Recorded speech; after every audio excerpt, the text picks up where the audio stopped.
అంతర్జాతీయ మహిళా దినోత్సవం సందర్భంగా మహిళా లోకానికి టెన్ టీవీ తరఫున మహిళా దినోత్సవ శుభాకాంక్షలు. నక్సల్స్ పాలిట సింహస్వప్నంగా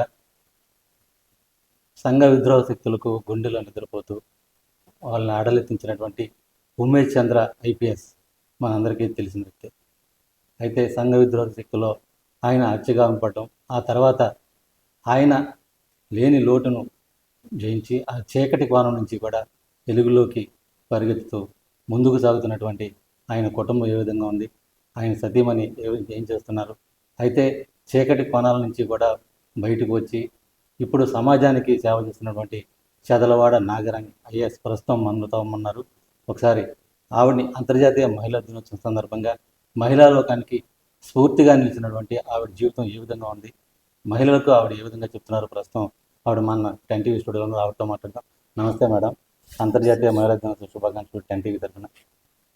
మేడం, అంటే ఉమేష్ చంద్ర భారీగా ఉన్నప్పుడు కుటుంబానికి పరిమితమయ్యి చక్కగా మంచి జీవితం అనిపిస్తున్న సమయంలో అనుకోని ఘటన జరిగి చాలా ఏం చేయాలో తెలియని పరిస్థితుల్లో ఉన్నప్పుడు ఇంత ధైర్యంగా ముందుకు సాగి ఇప్పుడు మహిళా లోకానికి స్ఫూర్తినిచ్చే విధంగా కూడా మీ జీవితం అంతా సాగింది. అంటే మీ జీవిత ప్రయాణం అప్పటి నుంచి కూడా ఏ విధంగా సాగింది, ఎటువంటి కష్ట నష్టాలు వచ్చి ఈ స్థాయికి చేరుకున్నారు, ఒకసారి మీరు ఇప్పుడున్నటువంటి మహిళా లోకానికి వివరించగలిగితే బాగుంటుంది. నమస్కారం అండి. అయితే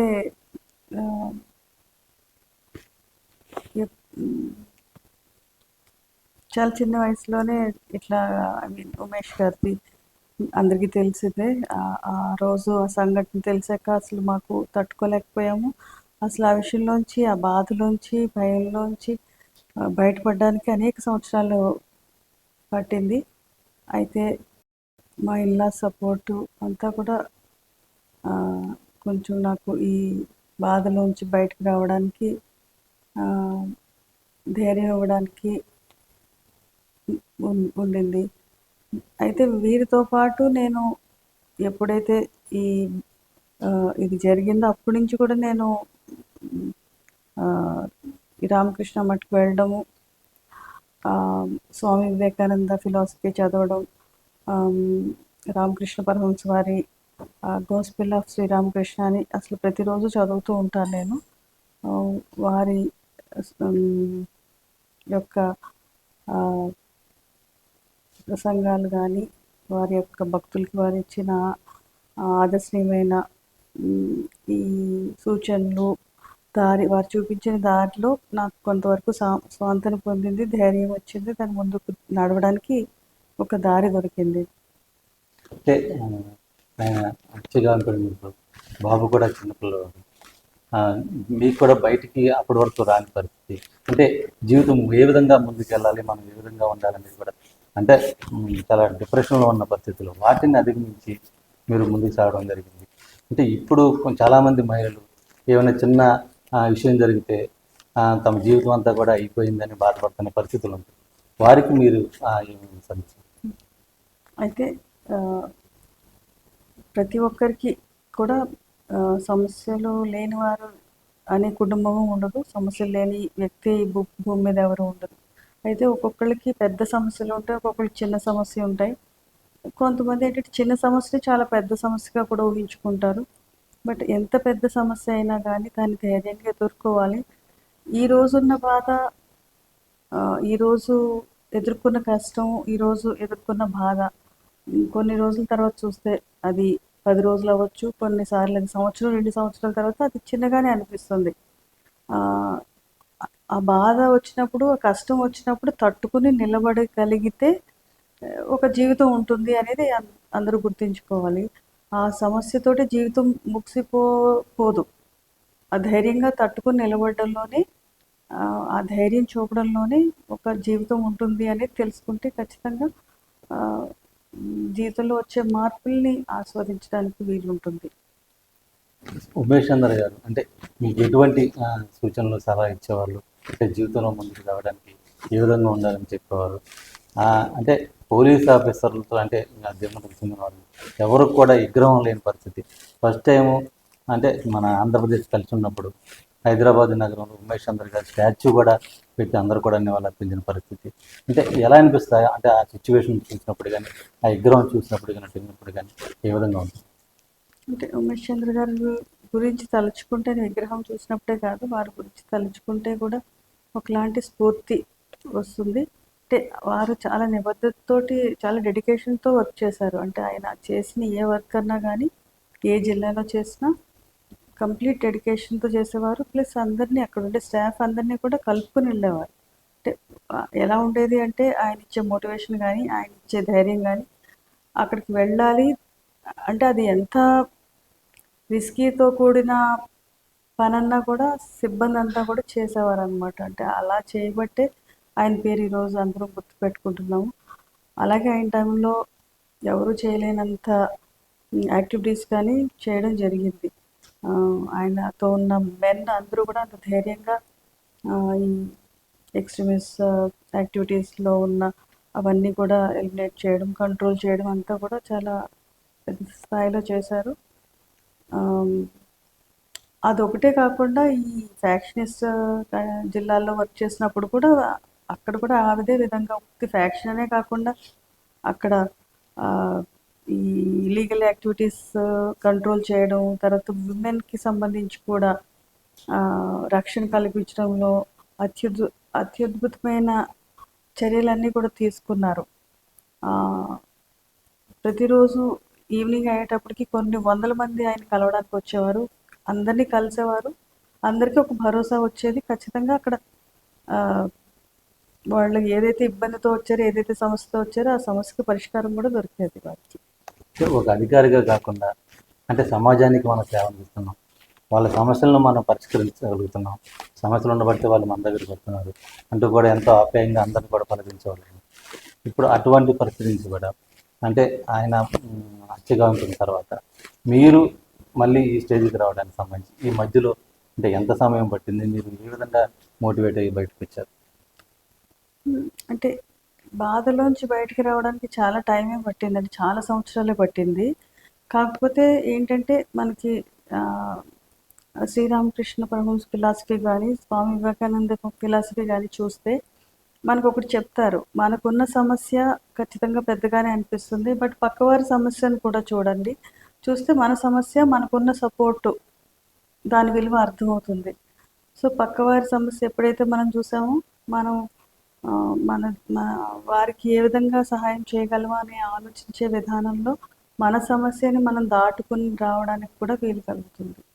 ప్రభుత్వ ఉద్యోగంగా బాధ్యత చేపట్టిన తర్వాత అనేక రంగాల్లో పనిచేయడం జరిగింది. అంటే జౌలి శాఖ కానీ, లేదంటే టెక్నికల్ ఎడ్యుకేషన్ సంబంధించిన ఐటీడీ, అంటే ఎక్కడ పనిచేసినా మీకంటూ కూడా ప్రత్యేక గుర్తింపు పొందడం జరిగింది.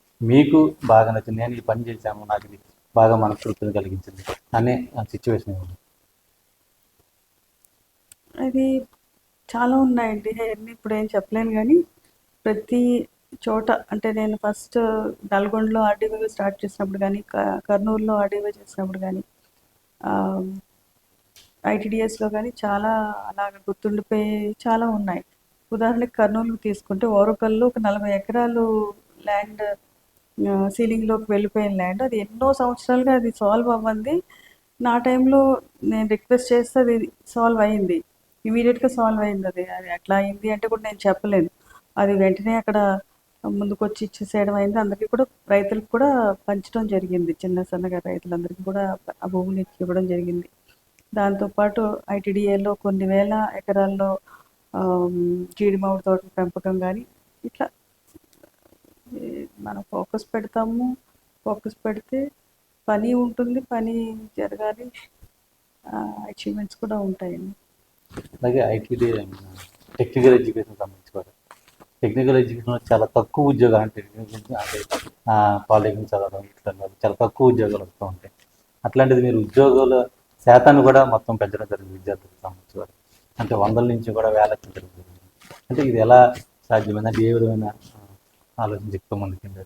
అది మనకి ఇప్పుడు ఒక డిపార్ట్మెంట్లో ఉన్నప్పుడు అక్కడ ఉన్న స్టేక్ హోల్డర్స్ అందరితోటి కూడా మనం మాట్లాడాలి, అక్కడ సమస్యలు ఏముంది. నేను అక్కడ అందరితోటి మాట్లాడాను, అక్కడ పాలిటెక్నిక్ ప్రిన్సిపల్స్తో మాట్లాడాను, ప్రైవేట్ కాలేజ్ ప్రిన్సిపల్స్తో మాట్లాడాను, ఈ పిల్లలు చదువుకున్న పిల్లలందరూ ఎక్కడికి వెళ్తారు? ఉద్యోగాలకి ఏ కంపెనీస్‌లోకి వెళ్తారో అక్కడ అనేక మంది ఇండస్ట్రియలిస్ట్‌తో మాట్లాడాను. ఆర్గనైజేషన్స్‌తో మాట్లాడాను నేను. కన్ఫెడరేషన్ ఆఫ్ ఇండియన్ ఇండస్ట్రీ గానీ, తర్వాత డిఫరెంట్ అసోసియేషన్స్ ఆఫ్ ఇండస్ట్రీ అందరితో మాట్లాడినప్పుడు అక్కడున్న సమస్యలేంటి? ఆటిని ఏ విధంగా ఫిల్ చేయాలి? ఆళ్ళకి విపరీతమైన ఉద్యోగుల డిమాండ్ ఉంది, డిప్లొమా హోల్డర్స్. ఆ విషయాన్ని పిల్లల దగ్గరికి తీసుకెళ్ళినప్పుడు పిల్లలు ఎవరికీ ఉద్యోగాలకు వెళ్ళడానికి ఇంట్రెస్ట్ లేదు. ఎందుకంటే ప్రతి డిప్లొమా విద్యార్థి కూడా ఇంజినీరింగ్‌కి వెళ్ళడానికి జాయిన్ అవుతూ ఉంటారు. అయితే ఇంజినీరింగ్‌లోకి వెళ్ళాక అక్కడ ఉద్యోగ అవకాశాలు చాలా తక్కువున్నాయి. బట్ డిప్లొమా విద్యార్థులకు విపరీతమైన అవకాశాలున్నాయి. ఆ విషయాలన్నీ పిల్లలకి అవగాహన చేపిచ్చాము. ఒక అవేర్‌నెస్, అనేక పేరెంట్స్‌కి అవేర్‌నెస్, పిల్లలకి అవేర్‌నెస్, ఎలాంటి ఉద్యోగ అవకాశాలు అన్నీ కూడా విడమర్చి పిల్లలకి పదే పదే చెప్పాము. అన్ని కంపెనీస్‌తో కూడా వాళ్ళు డైరెక్ట్‌గా మాట్లాడడం, చేయడం, ఇట్లాగా కొంత మార్పు జరిగింది. అంటే కేవలం ఉద్యోగాలనే కాకుండా అక్కడ స్కూల్, కాలేజెస్ డెవలప్ చేయడం, టీచర్స్ ట్రైనింగ్, అంటే ఒక్కొక్క టీచరు కూడా అక్కడ జాయిన్ అయిన లెక్చరర్స్ 25, 30 ఏళ్ళు అయినా కూడా ఎప్పుడైతే వాళ్ళు చదువుకున్నప్పుడు ఏమి చదువుకున్నారో అయ్యే ఇప్పుడు బోధిస్తున్నారు. అట్లా కాకుండా మారుతున్న టెక్నాలజీకి అనుగుణంగా వాళ్ళు సిలబస్‌ని మార్చాము. టీచర్స్, ప్రొఫెసర్స్‌కి, లెక్చరర్స్‌కి కూడా ట్రైనింగ్స్, ఇండస్ట్రీస్‌కి పంపించి ట్రైనింగ్స్ ఇప్పించడం జరిగింది. సో, అక్కడ సమస్య ఎక్కడుంది అనేది తెలుసుకుంటే దానికి సొల్యూషన్స్ కూడా వస్తాయి. దాని మీద నిరంతరాయంగా వర్క్ చేస్తూ ఉంటే ఖచ్చితంగా ఒక మంచి చేంజ్ అనేది ఉంటుందండి. ఇప్పుడు పశ్చిమ గోదావరి జిల్లా కలెక్టర్గా సేవలు చేస్తాం. మీకంటే మేము కూడా చూడటం జరిగింది దగ్గర నుండి. అంటే బాడుగులు వచ్చినప్పుడు కానీ, వరదలు వచ్చినప్పుడు కానీ, మీరే డైరెక్ట్గా ఆ సిచ్యువేషన్, అంటే ఆ ప్రదేశాలకు వెళ్ళి అక్కడ ఉన్న పరిస్థితులు పరిశీలించడం, ఇవన్నీ కూడా చూడటం. అంటే ఉద్యోగులు, అక్కడ పనిచేసే ఉద్యోగులకు కానీ, లేకపోతే ప్రజలకు కానీ, అంటే ఒక మెసేజ్ ఓరియంటెడ్, అంటే అక్కడ ఎటువంటి ప్రాబ్లం లేదు అనేది చెప్పడానికి సూచించే విధంగా కూడా చాలా సేవలు అందించడం జరుగుతుంది. అంటే మీకు అంత ధైర్య సాహసాలన్నీ కూడా ఏదైనా సిచ్యువేషన్ జరిగినప్పుడు అక్కడికి వెళ్తాం అనేది కూడా చాలామంది అధికారులు ఆఫీస్లో ఉండి సూచనలు ఇస్తూ ఉంటారు కింద సిబ్బంది. కానీ మీరే డైరెక్ట్గా అక్కడికి వెళ్ళి ఆ ప్రాంతాలకు వెళ్ళి అంటే అక్కడ ఉన్న పరిస్థితిని బట్టి చూస్తున్నారు. అంటే ఎలా అండి ఈ మోటివేషన్ అంతా, ఈ ధైర్యం ఎలా వచ్చింది? మోటివేషన్ అంటే అది మీరే చెప్పారు కదా, ఉమేష్ గారు చూసే విధంగా ఇన్స్పైర్ అయ్యారు అనేది. బహుశా ఒక చిన్న విషయం అక్కడ ఆ, ఖచ్చితంగా ఉంటుంది ఆ ఇన్స్పిరేషన్. కానీ ఆ, ఆ, వారి యొక్క ఆలోచన విధానం అంతా కూడా మాకు, ఎందుకంటే చాలా చిన్న వయసులో మ్యారేజ్ అవ్వడం, మా యొక్క గ్రోత్, ఐ మీన్ నా యొక్క యాజ్ ఏ అంటే పెరగడము, ఆలోచన విధానం, ఒక సరళి అంతా కూడా ఒక రూపుదిద్దుకునే క్రమంలో వారి యొక్క ఆలోచన విధానం ఖచ్చితంగా నా మీద ప్రభావం ఉంటుంది. బట్ ఏ పని చేసినా కూడా చిత్తశుద్ధిగా చేయాలి అనేది ఒకటి ఉంటుందండి. చిత్తశుద్ధిగా చేస్తే ఖచ్చితంగా ఆ, దానికి ప్రజలు కూడా నమ్ముతారు. స్టాఫ్ కూడా ఆ, ఒక అంటే మనం వెళ్ళి చూస్తేనే కదా ఏదైనా విషయం అర్థమయ్యేది. కేవలం వాళ్ళకి వదిలేస్తే ఏదన్నా కానీ అందులో గ్యాప్స్ లేకుండా ఉండటం కోసం నిరంతరం ప్రయత్నించే విధానంలో విషయం అంతే. ఒక పక్కన ఉద్యోగ బాధ్యతలు, మరో పక్కన కుటుంబ బాధ్యతకు సంబంధించి, పిల్లవాడికి సంబంధించి కానీ, బాబుకి సంబంధించి కానీ ఎలా మేనేజ్ చేసుకోగలిగారు? బాబు ఇప్పుడు ఏం చేస్తున్నారు? ఎలా ఉంది? అంటే బాబు చిన్నగా ఉన్నప్పుడు మనం ఎక్కువ తల్లి యొక్క అవసరం ఎక్కువ ఉంటుంది, వారి యొక్క అటెన్షన్ ఎక్కువ ఉంటుంది. అయితే ఇప్పుడు అదంతా కూడా పేరెంట్స్, సిస్టర్స్ అంతా, అంటే ఆ రోజుల్లో ఆ టైంలో అప్పుడు ఉమేష్ గారు లేని అది కొత్తగా, అంటే చాలా వాళ్ళ యొక్క అవసరం చాలా ఎక్కువ అనిపించేది. అలాగే బాబు కూడా వాళ్ళందరికీ కూడా అటాచ్డ్ ఉండడం, అందరి మధ్యలో కలిసి పెరిగాడు. ఆమ్, ఇప్పుడు బాబుది అంటే ఎంఎస్ అయిపోయిందండి. యూఎస్లో ఉన్నాడు బాబు. ఎంఎస్ అయ్యి ఉద్యోగం కూడా చేస్తున్నాడు. చాలా సక్సెస్ఫుల్గా ఉన్నాడు. మంచి కెరీర్లో ఉన్నాడు. అంటే తండ్రి ఐపీఎస్, తల్లి ఐఏఎస్, బాబు కూడా సర్వీస్లోకి వచ్చే అవకాశం ఏముందా? ఆ విధంగా ప్రిపేర్ అవుతుంది? అలాంటిది ఏం లేదు. తనకి చిన్నప్పటి నుంచి బిజినెస్ అంటే ఒక ఆసక్తి ఉంది. తను ప్రస్తుతం ఒక ఎక్స్పీరియన్స్ కోసం వర్క్ చేస్తూ ఉన్నాడు. స్లోగా బిజినెస్ సైడ్కి వెళ్తాడు. చాలామంది మహిళలు చదువుకుని కూడా వంటింటిగా పరిమితమైన పరిస్థితులు, అంటే రకరకాల ప్రాబ్లమ్స్. అటువంటి మహిళలకు మీరు ఇచ్చే సందేశం ఏంటి? వాళ్ళు బయటికి వచ్చే విధంగా ముందుకు ఎలా చేయాలి? అంటే మ్, ఉన్నత చదువులు చదివి వారి యొక్క కంట్రిబ్యూషన్ ఆ రంగంలో వాల్యుబుల్గా ఉంది అనుకున్నప్పుడు ప్రతి మహిళ ఖచ్చితంగా కంట్రిబ్యూట్ చేయడానికి సొసైటీకి కంట్రీకి కంట్రిబ్యూట్ చేయడానికి ముందుకు రావాలి. ఆ, అంటే మహిళలు లేని రంగం అనేది ఏమీ లేదు. చాలా సక్సెస్ఫుల్గా చేస్తూ ఉన్నారు. ధైర్యంగా ముందుకు అడుగు వేయాలి. ఆ, ధైర్యంగా ముందుకు అడుగు వేస్తే ఖచ్చితంగా ఒక మంచి భవిష్యత్తు అనేది అందరికీ ఉంటుంది. ఇప్పటికి చాలామంది విమెన్ అంతా కూడా ఫ్యామిలీ సపోర్ట్ తోటి ఫ్యామిలీ సపోర్టు ఎంతవరకు ఉంటే అంతవరకు, లేకపోతే కూడా చాలా మంచిగా అభివృద్ధి చెందుతున్నారు, చాలా మంచి రంగాల్లో ఉన్నారు. ఆ, వారిని చూసి కూడా స్ఫూర్తి పొందాలి అందరూ. చాలా మంది కొన్ని సంఘటనలు చూస్తుంటే మహిళలకు మహిళలే శత్రువు అన్నట్టుగా కొన్ని కొన్ని ఘటనలు జరుగుతున్న సందర్భం అయితే కూడా ఉంది.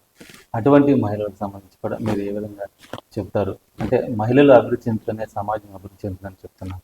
కానీ కొన్ని పరిస్థితులు అనేక రకాలుగా హింసా ఘటనలు కానీ అలాగే అత్యాచార ఘటనలు కానీ జరుగుతున్న పరిస్థితులు అయితే కూడా ఉన్నాయి. ఇటువంటి వారికి మీరు ఇవన్నీ కూడా ఏంటంటే అత్యాశకి కారణాలు అనమాట. అంటే వాళ్ళకి ఏదైతే ఉందో దాని నుంచి ఫైనాన్షియల్ డిసిప్లిన్ లేకపోవడం, ఒక అత్యాశ, వీటి కారణాల వల్ల ఓ నైతిక విలువలను కూడా దాటడం. ఆ, ఆ, అసలు విమెన్కి అసలు ఆలోచన అంటే హింసా ప్రవృత్తి అనేది మనం ఊహించలేము, కానీ అలాంటి సంఘటనలు కూడా జరుగుతూ ఉన్నాయి.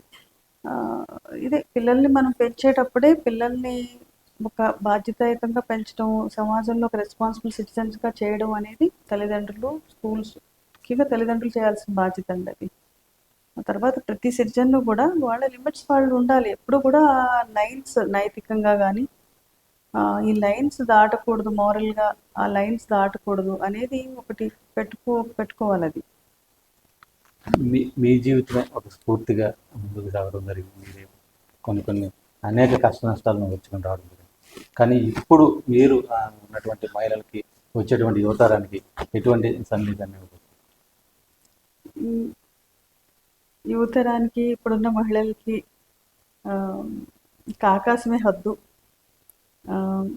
వారి ఆ మహిళల్లో తెలివితేటల్లో కానీ, కష్టపడి పనిచేయడం విషయంలో కానీ, ముందుకు సాగడం విషయంలో కానీ ఆల్రెడీ ఎంతోమంది ప్రూవ్ చేశారు. మనకి ప్రధానిగా చేశారు, చీఫ్ మినిస్టర్స్ చేశారు, అనేక బ్యాంక్స్కి హెడ్స్ కింద చేయడం, మనం అనేక బిజినెస్ ఎంటర్‌ప్రెన్యూర్స్‌కి చూస్తూ ఉన్నాం. వాళ్ళందరితోటి స్ఫూర్తి తీసుకుని ప్రతి ఒక్కరూ చాలా ధైర్యంగా ముందుకు అడుగు వేయాలని చెప్పేసి చెప్తున్నాను. అదేవిధంగా ఈ అంతర్జాతీయ మహిళా దినోత్సవ సందర్భంగా ప్రతి ఒక్కరికి కూడా నా శుభాకాంక్షలు తెలియజేస్తున్నాను. ఇది అంతర్జాతీయ మహిళా దినోత్సవం సందర్భంగా పశ్చిమ గోదావరి జిల్లా కలెక్టర్ చదలవాడి నాగరాణి జీవిత పైన గురించి మనం ఇప్పుడు తెలుసుకున్నాం. ప్రతి మహిళ కూడా ఆవిడ జీవితాన్ని స్ఫూర్తిగా తీసుకుని ముందుకు సాగాలని కూడా కోరుతున్న పరిస్థితి కూడా ఉన్నాయి.